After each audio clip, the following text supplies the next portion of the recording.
Salut à tous, bienvenue sur BFT et c'est parti pour le débrief entre la France et le Sénégal.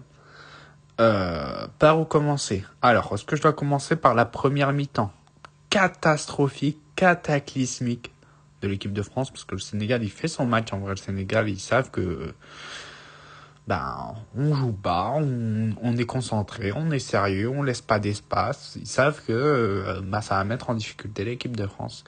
Et force est de constater que ça a été le cas. La première mi-temps est terrifiante. La première mi-temps n'est pas bonne. Les quatre devant, ça marche pas. Sur la première mi-temps, surtout, ça ne marche pas. Et, comment dire, les erreurs techniques. Mbappé face au bloc bas. D'accord, il a marqué un doublé, il a dépassé Juste Fontaine, il est le meilleur buteur de l'équipe de France. Mbappé, balle au pied, c'est pas bon du tout. Hein. Je le dis, faut se dire la vérité. Hein. Mbappé, sa première mi-temps n'est pas bonne. Après, sa deuxième mi-temps est plus intéressante et plus, comment dire, et plus tranchante et plus impactante. Doué n'a pas été bon, je trouve personnellement. Sur tout le match, il n'a pas été bon et il est vite sorti, remplacé. Est-ce qu'il a été remplacé? Je sais plus. Non, c'est Barcola qui rentre à la place d'Embélé. Mais Doué n'a pas été bon.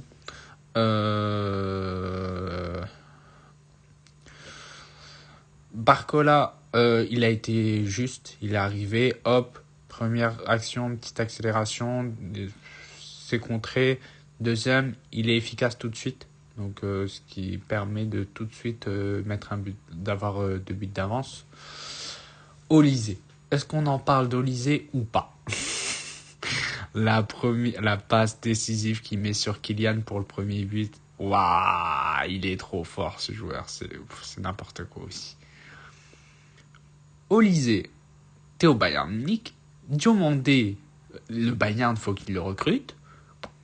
Diomandé à gauche, Olysée à droite.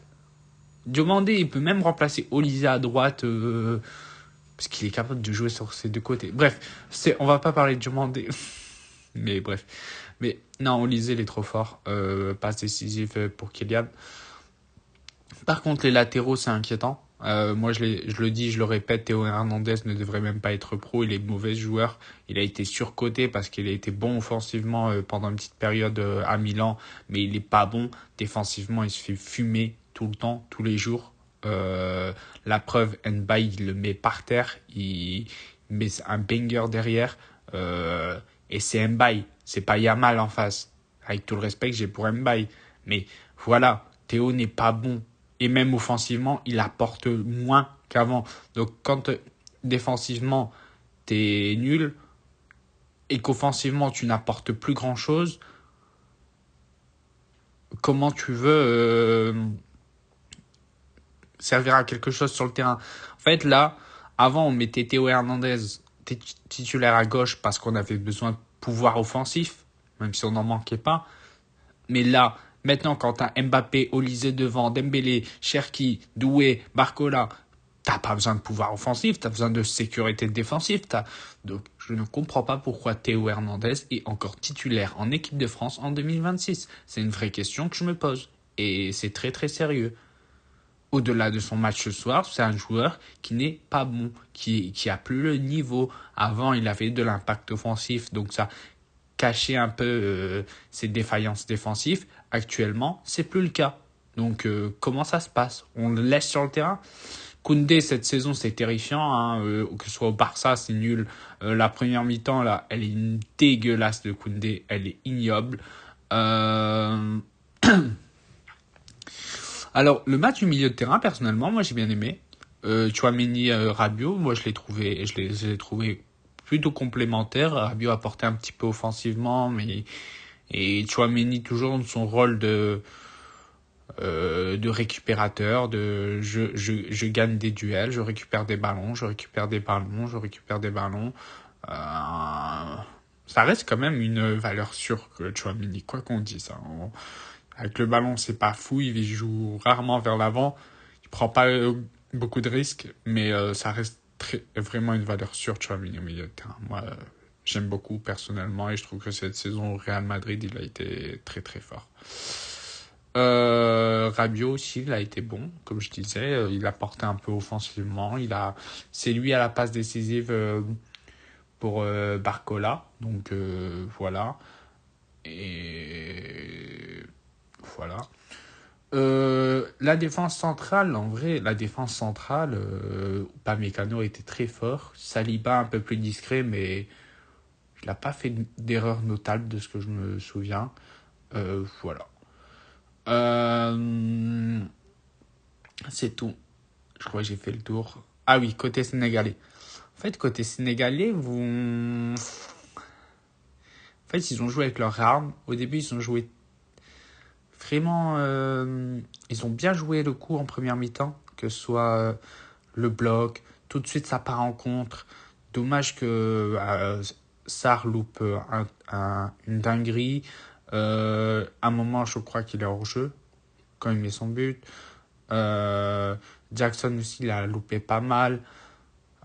L'impact de Mané, il est encore trop fort en fait. Avec du recul, je pensais qu'il était sur la fin, mais pas du tout. Il a quel âge? Il a 30 ans, Mané là? Il se passe quoi là? Non, non, il est encore fort. Il est encore très très fort, Mané. Euh, J'ai remarqué quelque chose au Sénégal. À la CAN, quand tu joues avec Pape Gueye et Liman Ndiaye, ça ne marche pas ensemble. Et là, tu as joué avec Pape Gueye, Gana Gueye, Lamine Camara, tu as retiré un des deux entre Gueye et Ndiaye, bah ça marche très très bien. Parce que, en fait, Ndiaye et Pape Gueye jouent dans les mêmes zones. Donc, quand tu joues dans les mêmes zones, quand tu as à peu près le même jeu, parce que Pape Gueye est plus un 10 qu'un 8 et Iliman Ndiaye est vraiment un 10 offensif, bah, en fait, il se marchait dessus pendant la CAN. Et là, le retour de Lamine Camara a fait beaucoup de bien, en fait. Donc, en vrai, en vrai, faut garder l'ossature Kanagaï, Lamine Camara, et il faut derrière soit mettre Pape Gay ou soit Liman Ndiaye. Euh, Moi, je trouve que. Est-ce qu'on ne devrait pas remplacer Ismail Assar par Mbaye? On pourrait remplacer Ismail Assar par Mbaye et voir ce qui se passe. Parce que Ismail Assar, il apporte, il a la vitesse, et utiliser plus Ismail Assar en tant que super sub en sortie de banc. Tu fais rentrer Ismail Assar à la 60e pour qu'il foute le feu, qu'il foute le bordel dans les défenses adverses parce que les défenseurs sont cramés.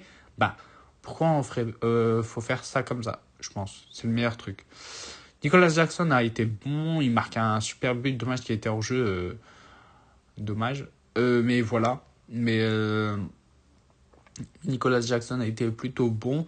En fait, Nicolas Jackson, c'est un joueur comme particulier dans le sens où, en fait, tu le vois pas pendant. Parfois, il disparaît un peu, mais en fait, faut qu'il arrive à multiplier les appels dans la surface, multiplier les contre-appels et demander un peu plus le ballon. Faut qu'on le voit un peu plus en vrai sur le sur le. Faut qu'on le voit un peu plus et sur toute une longueur d'un match. Moi, je l'ai trouvé bon, mais comment dire, personnellement. Il faut qu'il soit plus impactant sur la longueur d'un match.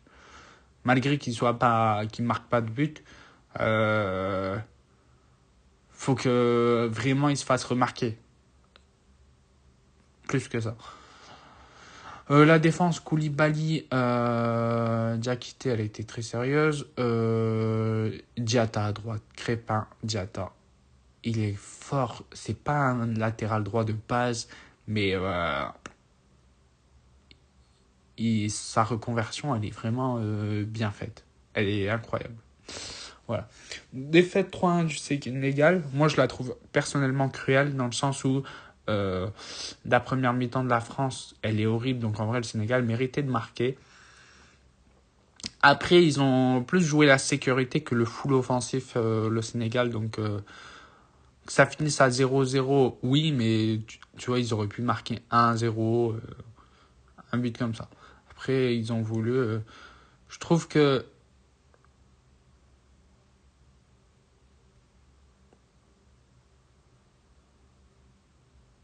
la défaite est dure personnellement, je trouve. le score ne reflète pas, comment dire, la physionomie du match. Parce que dans le sens où le premier but, c'est un super appel et heureusement que t'as de Mbappé et heureusement que tu as Olysée pour qu'il te mette la passe.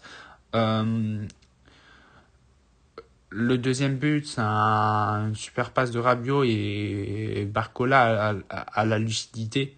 Il l'a pas souvent, mais cette fois-ci, il l'a eu de son côté, de faire le lob et de marquer. Et le troisième but, c'est vraiment une frappe lointaine, un banger de Mbappé. Donc voilà. Bon, purée, je crois que c'est le débrief le plus long que j'aurais fait. Mais il y avait des choses à dire, parce que la première mi-temps était terrifiante et il y a des joueurs, c'est plus possible. Salut Théo. Allez, j'arrête mes conneries. Bon, n'hésitez pas à vous abonner, à liker, à commenter, à me donner votre avis sur le match en commentaire ou sur les débriefs et à partager la chaîne pour attirer plus de monde. Et moi, je vous dis salut.